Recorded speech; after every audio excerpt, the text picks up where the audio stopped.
जे भीड़ भाड़ लगता या जे धंधा लगाई का बढ़िया कमाई हो यही जे।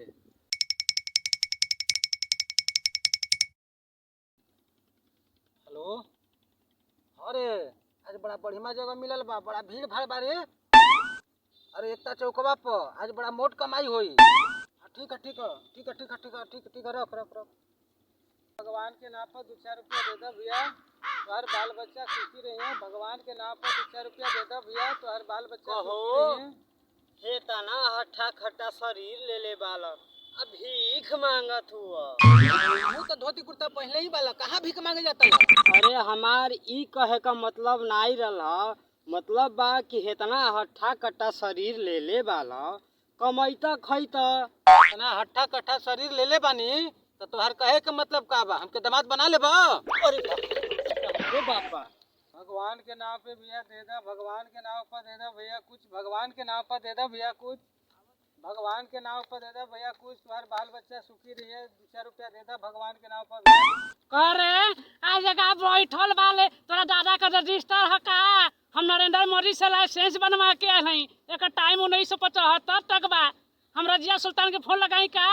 हम सोनिया गांधी से परमिशन ले ले है। 1920 तक हमार बा, अपन लाइसेंसवा दिखा। हाँ हाँ, ज्यादा चलाक मत बन, चल जगह खाली कर। यूनियन में फोन लगाई मंगरुआ के। नहीं नहीं मालिक, हमारे भी एगो प्लान बा। कौन ची रे? नहीं मालिक, आप अपने जगहिया पर बैठ जाई, हम ओलंगे बैठ जाते हैं। जब कमाई हुई तो सांझ के मिल बांट ले हल जी। हाँ हाँ चल, हट हट हट।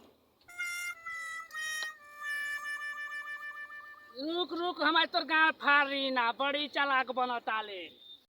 भगवान के नाम पे तुम दे दे भैया, भगवान के नाम पर दे दे भैया। 2-4 रुपया भगवान के नाम पर दे दे भैया। 2-4 रुपया भगवान के नाम पर दे दे।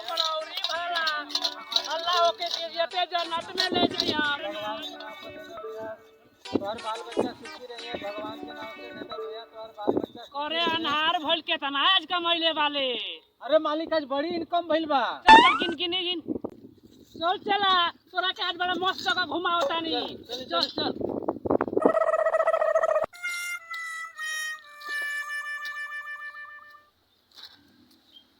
कहो मौलवी साहब, का सोचत हुआ? देख देख, हर बोर्डवा पर का लिखल बा देख। आओ हमारा भी एगो प्लान बारा। खला बोर्डवा पर का लिखल रहा, हाँ डूबे वाला के बचौले पर 500 रुपया मिली।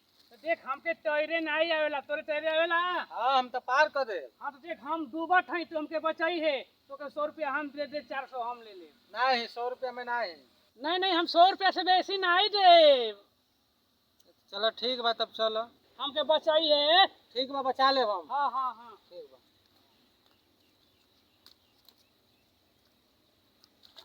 अरे बचाओ रे, बचाओ रे। नहीं नहीं नहीं बचाई, बोर्डवा नहीं पढ़ले हुआ। लाश निकाले वाला के 2000 मिली, अब तो हर लाश से निकली।